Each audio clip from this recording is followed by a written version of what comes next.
leg this morning from last night, and also I contracted something, and so I was having cough, and that cough wouldn't go, and throughout the night I have been coughing for the past 1-2 weeks, and I have been disturbing my husband, I have been disturbing my daughter, and so I just said, Lord, just touch me while I was seated there.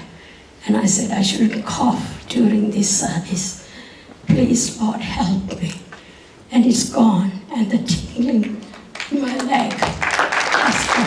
What a hand with you. Come and stand behind her. How long was it tingling in your leg there for? That was because I have got diabetes, and I got pressure problems and things like that. So that was there for a long time. How long? 3 years. So after 3 years, it's gone. Yes. Give it a hand.